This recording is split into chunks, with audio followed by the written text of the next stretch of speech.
What's up, everybody? Thanks for hanging with us on this Tuesday, January 10th. We are Sports Take, JAKIB Sports YouTube Network. B. Brooks, D. Gunn, R. Ellis. Yeah, so if you missed any of our interview with Sal, you want to check out the entirety of it.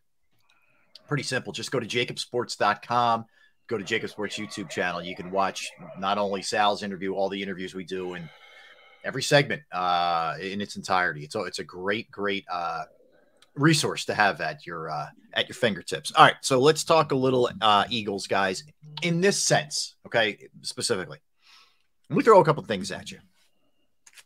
So this team won 14 games this year. That's the most in franchise history. Now, they played one more game than they had for a very long time up until last year, so you also have to couch it with that. But they had the most sacks in franchise history at 70. They were third in the NFL in takeaways with 27.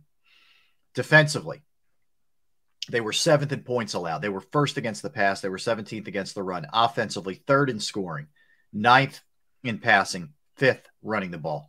They are 3rd in turnover differential. A.J. Brown sets the all-time mark for receiving yards, beats Mike Quick with 1,496. Devontae Smith, most catches in franchise history, 95. Jalen Hurts, 3,700 passing yards, 22 touchdowns, just 6 interceptions, completes 67% of his passes, a 101.6 passer rating, rushes for 760 and 13. Miles Sanders goes over 1,200 yards, 11 touchdowns, 5 yards per carry. 4 Eagles in double figures in sacks. Reddick, 16. Graham, Hargrave, and Sweat all had 11. Like, if I said that to you guys before the season started, we'd be doing backflips right now, that this is the way this year was going to look, right? Mm-hmm. Absolutely. Absolutely. But, frankly, we do sit here with, trepidation. I get it. Thank you. I get it. But I keep saying that we're still the best team in the NFL. And everybody looks at me crazy. What is about the last 2 weeks, man? There's ebb and flow in every NFL season. Mm-hmm. You just got to go in and know the team that you are and play that way. I mean, Jalen Hurts not playing those last 2 games, you could definitely see that there wasn't the same attitude it is that when he's in there. You just tend to focus a little bit more when Jalen's on the field. And I think Jalen kind of stepped back a little bit in those last 2 games because he wasn't playing and allowed the people that were playing the voice that the team he thought needed to hear. But they actually still need to hear what he was saying. He sat back. He didn't do the same things. He wasn't that leader because he actually wanted, I think, Garner Minshew to be that leader since he was on the field. And if you notice, Garner wasn't that type of guy. He wasn't that type of dude. I thought he was a rah-rah guy. He was nothing like that. In fact, I didn't see the same Garner Minshew I saw last year. No. So that message was lost a little bit, but the message came back this last game. It came back this last game. Yes, he was a little rusty. The whole team was playing with him a little rusty. They were playing a different game plan that he's used to, and you're supposed to play that way when you have some deficiencies at certain positions. But hey, I think they'll be back on track now. This is a time where everybody needs to do their side of the deal. The bargain is you play the way you're supposed to play, take care of your house, and then everything will fall into place. And I think that's what's going to happen these next couple games. How about you, Gunner? You better. Plain and simple. You better. All the stats you just talked about that they've compiled, you have no option but to go to the Super Bowl based on what you accomplished individually and collectively, because if you don't, we are going to be sitting here. When I say we, I'm talking about the Philadelphia media in general.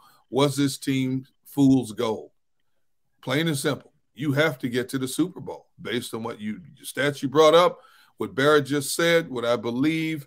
You've done the work, even though you've had some highs and lows. You've had way more highs than lows. You've set club records. You caught the attention of the national media, racking up the points offensively, racking up the stats defensively. And so the eyes of the nation are on you, and you are the odds-on favorite because they have to come to your backyard. Whoever has dreams and hopes of getting to a Super Bowl has to come to your backyard and attempt to knock you off in your backyard. So you better live up to expectations. And we understand you're hurting. You may not have your slot corner. You may have your future Hall of Fame right tackle who's less than 100%. Your quarterback may not be 100%. Nobody is going to give you any sympathy whatsoever from this point on, because everybody has had to navigate the injury woes as well. Now it's one and done. This is about, are you what you said you are? Are you what you were up to this point? Plain and simple. Bottom line. Yeah, and look, I don't think what they did was, you know, some flash in the pan kind of thing. I think it really, I think there's two things at play here. One, how much more healthy or healthier is the quarterback going to be when they take the field, you know, a week from Sunday or Saturday? It was one of the questions. And how much can Lane Johnson hold up? And the other thing is, I look around the NFC and, you know, I see a really flawed Dallas team with a quarterback who's got a confidence issue right now. I see a Vikings team that still has to prove to you that they can do it in the really big game. I see an upstart Giant team that's done an unbelievable job, but they're overachieving, you know, in a really big way. I see Tampa. Yes, it's Brady, but, you know, he is a magician, but I just feel like it's finally got to come to an end at some point. And then I see San Francisco, who's excellent, you know, on defense, but they're still being led by a rookie, and playoff pressure is way different than regular season pressure. Yep. So I see a flawed conference. And while the Eagles may have some issues right now, I think this is the team that's poised to go deep. I really believe that. I do believe that I don't think they were a flash in the pan. I don't think they were just some pretender. I think they are what we thought they were. Like they are what their record says they are. 14-3. I agree. So I believe. I do. I'm a believer. You got to show it. Yeah. You got to show it. You got to show it. This is what you get, what you lived up to. This is what you got here for. This is your general manager assembled a team of all-stars in a lot of ways. Yeah. And you have played like that for much of this season. Now you got to show it. Plain and simple. And I'm not doubting them one bit. But I know the Philadelphia fan base. I know the media base here in this town. If they fall short of that destination, we can sit here right now and we know what the talk is going to be the day after that. Sure. Am I telling the truth or not? Yeah, 100%. But 100%. see, yeah, I just don't think that this team is at a point where I can say any other team is better than they are. No. On paper, they are the best team in the NFL. They are better than the 49ers. And people are just so scared of 49ers. What have I been saying since the beginning? Okay, they have a good defense. Yes, they do. But so do we have a good offense and defense. We were only, if you look at it, I think I was talking to Ruben Frank, and he put a total up of what won total defense in the regular season. And the 49ers were number one total defense. You know how many yards they beat the Eagles by? No. Less than 20 yards. Wow. Less than 20 yards. So everybody can say what they want to say about Gannon. They can say he's this, he's that. Excuse me. But the numbers that he's put up, the plays that these guys have made, the individual accolades that these guys have accumulated says that they are still one of the, if not the best defense in the league. They're in the tops at passing defense. Right now, Bradbury is the number one pass defense cornerback in the league. So, I mean, it's not like we don't have the talent to go out there and make things happen. You coach the game according to what you have on the field. Gannon has been without Avonte Maddox, who came in as you know, they had the best three cornerbacks in the league when they started the season out. Right. Avonte Maddox, Slay, and Bradbury were the best cornerback trio in the league. Since Avonte's been out, you have to call it a different defense. It is. You have to call it a different defense because he's that dynamic, and we don't have anybody to play at that level until now. How many games we played without CJ Gardner-Johnson? I think like 5 or 6 games. Right. He's back now. Now we've implemented him into the slot corner position. He can play slot corner. That's where he made his bones at. That's where he made his money at, playing slot corner. They taught him how to be a safety, but he is a slot corner by nature. Now he's a slot. Now they can play the aggressive defense that Gannon wants to play. Because, oh, by the way, Reed Blankenship is playing at a high level. You know, he's kept Harris off the field. Harris started for us last year.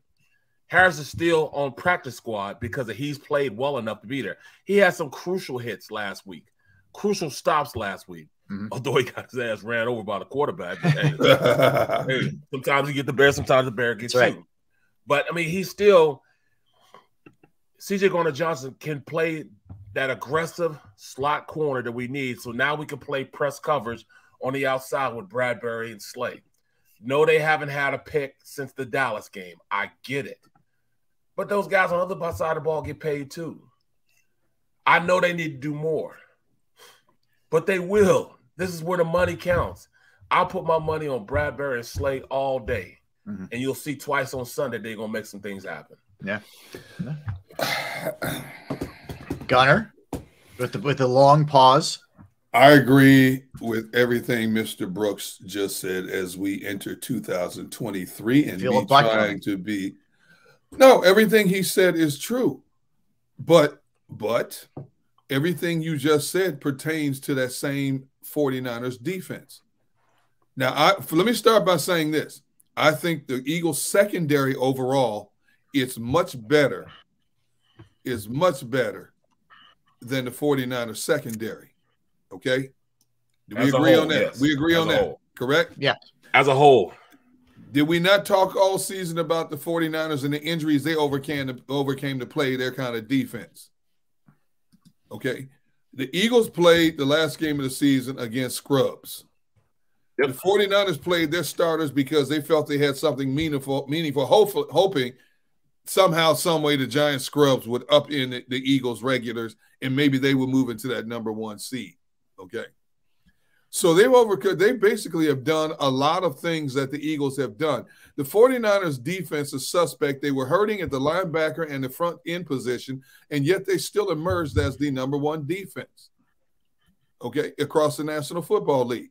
Now, I am not worried about a rookie quarterback. As phenomenal as this kid has played, I am not worried about this kid coming across country into this backyard and playing like Joe Montana, Tom Brady, Drew Brees, and putting up whirlwind numbers. But the bottom line is it's a very similar road. Both teams have had a very similar road to get to where they've gone. And the 49ers are the hottest team in the NFL right now on a 10-game winning streak. Yeah. And so I'm just saying, if I'm going to play that one definitive game, I want it at home. I want that game at home. And that's exactly where it would be if these two teams should meet. Yeah, and I think I really believe this too. One game, like a divisional game, whoever the opponent is, if it looks anywhere similar to what we saw earlier in the year, I think a lot of this goes away. We're in a stretch here of like 4 or 5 games, 2 of which were not played by the quarterback. The other one was played by the quarterback, with a conservative approach, to say the least, for lack of a better word. And then you're going to have a week off too. So you have a lot of time to think about it not looking great. Even the Bears game before that, it was just kind of, let's face it, it was very pedestrian offensive effort. So it's been a long time since we saw them, really the Giants game, which is December 11th, really click on an offense from an offensive side of the ball, which I think is naturally gonna and the opposite of that is San Francisco just keeps winning, even though they barely survived the Raiders and et cetera, and they haven't played great teams either. It's some of it is recency biased based. Some of it is legitimate with Lane Johnson and Avonte Maddox.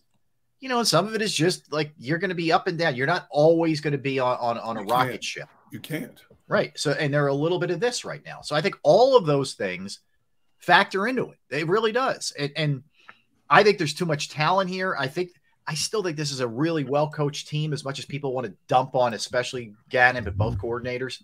And I think Nick Sirianni is going to have these guys ready. Sal mentioned something when he was on with us a little bit earlier that I think is really interesting, and I think it's really something that this team does. They do self-scout well. I find them to be a team that when something's going poorly for them or isn't necessarily working or whatever, that they do make corrections. And I think they will make corrections on things that haven't worked all that well of late.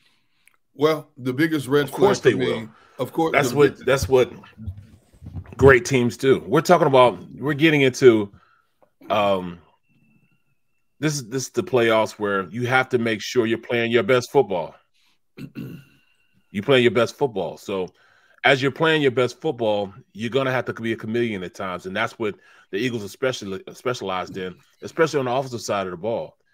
They have taken their offense and customized around Jalen Hurts so much that you're not going to get the same output from another quarterback that's in the system. You know what I'm saying? I mean, we're just not going to get Gardner Minshew's best playing in this offense. So that's why you look at the last 2 games, last 3 games, you can't really put an accurate assessment of who this offense is or even who this defense is.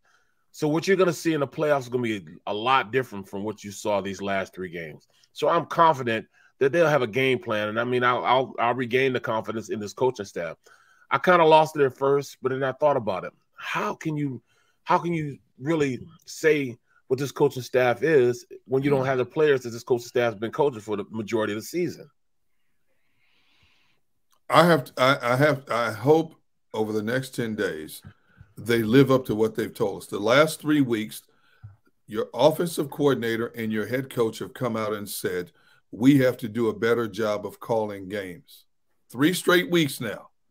Now, when you say it 1 week, you expect to see significant adjustments. Then they said it the next week, and they said it the week after that. So now you have extended time to go over everything that has not been working over the last several weeks to correct. And I think that's huge going into that game, whoever they face. What is their game plan going to be? How much will it be improved? It was outstanding for most of this season. And then all of a sudden in consecutive weeks, your coordinator and your head coach are now saying, we have to do a better job of calling games. That's a little concerning. Sure it is. So what haven't you been doing the last several games that you've been doing much of this season? Yeah, look, I mean, I think there's a couple things. One, you can't fall so much in love with the pass. I know the organization wants to get a lead passing the ball and then run the ball. I understand that. But I think there does need to be a little bit more balance for this team. I think that's the first thing. I think defensively, they need to show us and other teams, obviously, most importantly, that if they just stay in that zone, that the opposing good quarterbacks can't pick them apart. I mean, if you look back on the season and you say to yourself, okay, who are the really good quarterbacks that they've beaten this year? I would say, when you look at it now, Jared Goff had a hell of a year, right? You can make a case for Jared Goff, even though the Lions maybe weren't exactly the same team. But I would go, and most likely Goff, Cousins. Jacksonville was a lot different than they earlier in the year. If you want to throw Lawrence in there, fine. But, beyond that, I would say Daniel Jones has had a really good year. They gave up 33 to Green Bay, but they beat them. I think my point being the jury's still a little bit out on whether or not they can beat the really good quarterbacks. I think that's still a little bit of a question right now, despite how good they are getting to the quarterback and how good they were taking the ball away earlier in the season. I'm not saying that anymore, bro. Who are the good quarterbacks in the NFC? That's right. The thing. They beat the good quarterbacks in the NFC. Look at the playoffs. Look at the playoffs. Yeah. Who are the good quarterbacks in the NFC outside of Brady? Yeah, Jalen. Think about it. No, I'm not talking about Jalen. I'm just talking about who the Eagles could possibly. Right. I mean, Cousins is a guy who's got to show you it, right, in a big spot. He's never done it in a big game. No, you're right. And Purdy's a kid. Geno Smith is an unbelievable story, but are we going to see that same guy against San Francisco this weekend? Bruh. I don't know about that. They beat A-Rod. They beat A-Rod. Okay, that's enough. Cousins, they beat Cousins. Who after that? You play who you play. That's it. You play who you play. That's it. Yeah, I want to see Slay get back to being Slay. I want to see linebackers, although I thought Kaiser White was really good last game. I want to see the linebackers get back to being what they were earlier in the year. There's just a few things you want to see. I want to see them put Jalen in an advantageous position. Yep. You know, early on in the game. Mm-hmm. And I like a lot of the ideas Sal had in terms of, like, you know, up tempo and all that. Hey man, go for it. You know, that's what got you where you were. Wow, you got off to such a great start. Jalen at this point, I can't wait. Jalen at this point is going to show everyone why he needs to get paid. He's playing for a contract. And, of course, the ultimate goal for him is to win a Super Bowl. But that little added incentive and the preparation this man takes to get his game to the next level is all I need to know. He'll will this team to win and be in every single game this season. There's no question about that. He will this team because he's done it all season. He went over an off season, crossed every T, dotted every I. From a mechanics standpoint, honed his throwing pattern, his throwing motion, and his footwork. So now he's got a great deep ball, great intermediate passing game, and a great short game. Strong enough arm to get it wherever it needs to go. His footwork is such that he can see and read what he needs to do to make that offense run. He's reading the defense. He understands blitzes. He knows what he's supposed to do in blitz pickup. All these things were said about him last year that he couldn't do, but yet this young man has done it. Do we think he's going to do anything different from that going into a playoffs in which he could be the storybook hero? This will push him into the elite quarterbacks in the NFL. This playoff situation right here is going to see whether he's a front runner or if he's a real ironclad starting franchise quarterback in the NFL. This is going to be his mark. Yeah. You know what I'm saying? Absolutely. Well, no doubt. I think there's an asterisk next to that.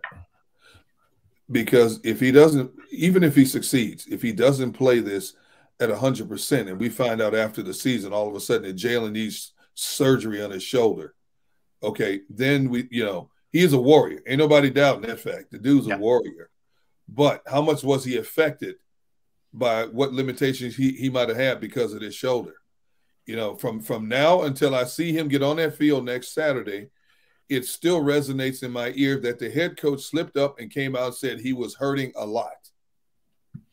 And we don't know. Now, what does a lot mean? Does it mean there's a tear in there? Does it mean that he might have re-aggravated when he was throwing in practice? What does hurting a lot mean? I know. And Derek, I think people have visions of last year when, he came back from that ankle, but he wasn't the same with that ankle. He wasn't the same. No. And they had visions of it looking like that, even though it's two different injuries, but a guy who's not 100%, who doesn't play at his best. See, I think I think it's fair to kind of feel that way a little bit, but this is a way better quarterback now. No question. You know what I mean? So I think that also has to come into play. This guy knows what he's doing much better than the guy who was a first-time starter last year. I hate that about that. There's no question. I hate that you guys have to make me put on my pom-poms and you know what I'm saying, go out there, being a cheerleader. No, you don't. But it's like it's almost like during the off season when I kept saying, look, I got total confidence that Jalen is going to get better. He's done that every part of his career. He's done that. And in college, from him being a starter to losing his job, coming back, working his ass off, getting to a point where he can play again, saves the team, gets him through the game to get to the championship game, then turns around, leaves there, goes to Oklahoma, starts there, prolific numbers, passing numbers, because they say he couldn't pass the ball, becomes one of the best passers in the NFL, gets drafted in the second round, becomes a gadget quarterback that year, comes in at the end of the year, replaces a quarterback that just got paid, runs him out of town because he played so well. They saw something in him, to working in the offseason, getting to start one season, gets his team to the playoffs because they started running a system that was accustomed to what he does.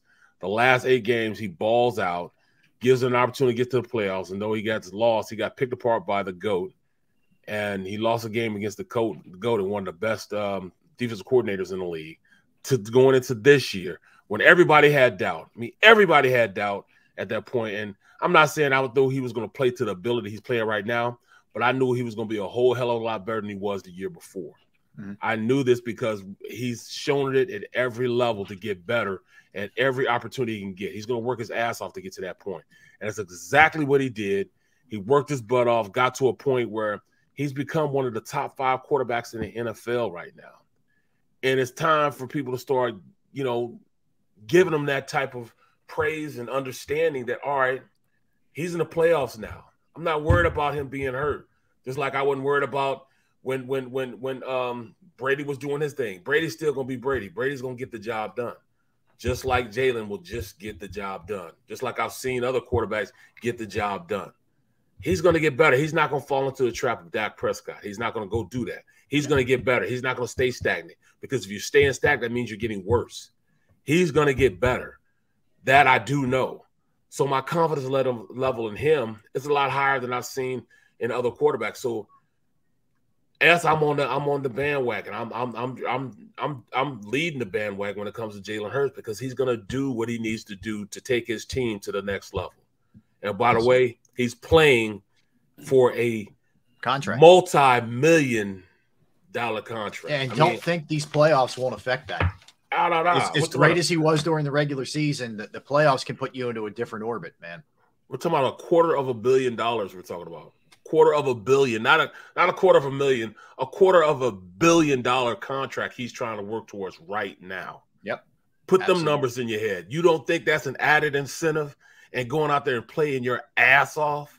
$250 million contract he's trying to go out there and get right now. Yep. Well said. Well said. All right, let's get a quickie in, and we'll come back. We'll continue with the Eagles discussion. A bunch of other things I want to hit with you guys. Some Sixers, some Flyers, some Phillies, and the saga, the twists and the turns that are Carlos Correa, which we will get into. And by the way, we will also hit some questions up that you guys have for us in the chat section during the next segment. So we'll do that as well. All right, Derek Gunn, Barrett Brooks, Rob Ellis. We are Sports Take, JAKIB Sports YouTube Network. I want to tell you about Flynn Tree Services. Yes, Flynn Tree Services is an experienced, licensed, and insured Pennsylvania tree services company that will trim or remove any unwanted trees off of your property. They offer cost-effective solutions to any tree problem that you may face. So if you have any type of tree issues in your yard or on your property, they're just a quick phone call away. And they're experts at trimming all types of trees, and they serve southeastern Pennsylvania, South Jersey, and northern Delaware. Flynn Tree Services specializes in tree removal, stump grinding, as well as tree pruning. Now, keep in mind, we got storm and hurricane season coming up. Now's a great time to have your trees evaluated. You go to their Facebook page or Instagram page for more information or a sampling of their work. Give Flynn Tree Services a call at 610-850-2848, 610-850-2848, or online at flynntreeservices.com. That's flynntreeservices.com.